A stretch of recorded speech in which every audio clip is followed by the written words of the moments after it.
Hello friends, Richard here, Warlock here. I'm going to do a talkie video. Unfortunately, I can't do it stood up because the shelving's gone. Never mind. Right, okay, so I'm returning back to my darker side of spirituality playlist. Now,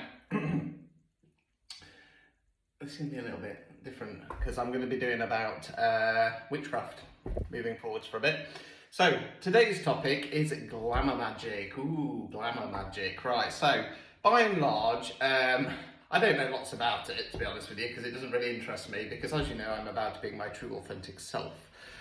Returning back to the old urban warlock of old, which is going to call out the bullshit. Okay, so glamour magic in essence is about putting magic into things like makeup. Now, for the most part, I don't have a problem with it, okay? Much like because it'd be like me saying to somebody, I have a problem with you using makeup. You can wear makeup if you want, it doesn't really bother me.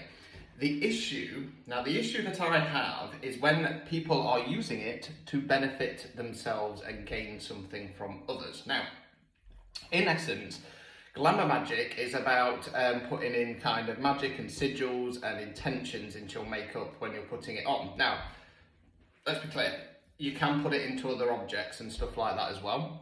So belongings, jewellery, whatever. But we're going to come to that on a second part.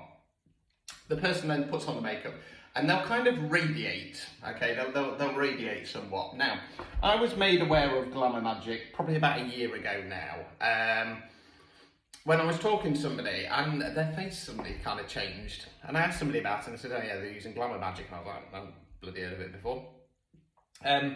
Yeah, anyway, depending on how strong the person is, the glamour magic can be quite hard to see through. Now, from my experience, the best thing to do is to monitor people and their behaviour. Now, I don't want you going around stalking people by any stretch of the imagination, but, you know, if you've got a friend or something along those lines and you're a little bit unsure, if they're using glamour magic, you can see through it. So, a couple of tips. Tip one, this happened a while ago. I was sat in the back of the car and I observed somebody's face in the wing mirror and I thought, you don't look like the same person you normally do. Didn't really talk at the time, but, you know, there you go. Second point is, oh yeah, that was it, photos. Now, the photos that you have of the person, do they look different to the ones that they have? Now, bear in mind that we're talking about technology, okay? So, you know, they may have put some filters and stuff like that on before sending them to you. But, you know, if you're both simultaneously taking photos at the same time, do they look like they match up? Okay, or is that, you know, we're not talking about a complete change in facial structure or anything along those lines, but we're looking at, you know, for slight nuances.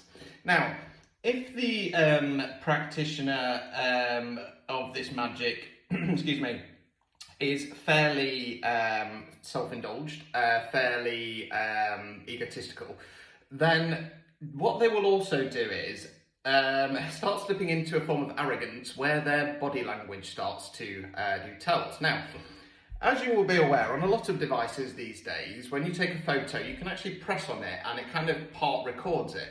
Now, I recently came across a photo back in the old iPhone storage, and I thought, you know, I'm just going to click on it and, you know, see what happens. And this person was laughing, and then all of a sudden, once they finished laughing, their face dropped. Now, you could say that's just a coincidence, but there have been a number of occasions, okay? Said person also will do a lot of laughing and smiling and joking, but if you actually monitor them, their face will change all of a sudden, like they're disgusted. Again, a lot of people won't kind of pick up on this because of glamour magic. Glamour magic is basically, as I've said, it's a way of making you look good. It's making you look a bit better, and by and large, I don't have a problem with it. You know, you do you. But the problem is, if you're doing it to try and lure people in, if you're doing it to feed your own ego and to meet your own means, that is where I have a problem with it, I'm afraid. Because it is fucking wrong, okay? Now, I get that a lot of people don't like me. I get that I am a scourge of the community for calling out on BS. And I've done a lot of calling out within the spiritual side of things, so I feel it's only right, being a spiritualist and a witch, that we flip reverse it, okay? So what I would say is, like I say, if you are unsure of somebody's intent, just monitor them. Okay, do it from a distance. You know, like I say, we're not going around stalking people or trying to make them feel uncomfortable. But you know, just monitor them from a distance. I'm quite happy for people to monitor me. I don't care. I look like a fucking lunatic when I'm sat there at my stand because I'm normally drifting off into space and connecting with things. The second point is, if somebody comes over to me and they go, oh, I feel drawn to you, I go, oh dear, you're fucked then. Because like I say, I generally deal with people going through an awakening karmic cycle or been through hell and back. So if you're drawn to me, then, you know, it's time for a bit of an arse kicking.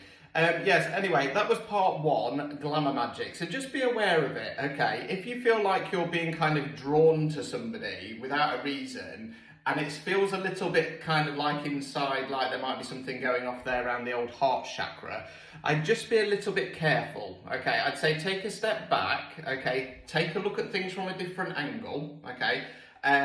Compose yourself, steady the mind, and then go back again. And I guarantee you'll see something different. So yeah, like I say, if you do glamour magic, I'm not bothered, but as long as it's not to do with feeding your ego and trying to lure people in, put it that way. Anyway, that was it for now, and yes, I'll see you in part 2 at some point, which is going to be a little bit more in regard to putting that kind of glamour magic and stuff like that into items, such as pendants, rings, crystals, etc. And then there's going to be a part 3, but I can't remember what that was about now. We'll get to that. Oh yeah, advertising. Manifestation music, advertising and filters. But we'll get to that. Anyway, that's it for now. Ta-ta for now.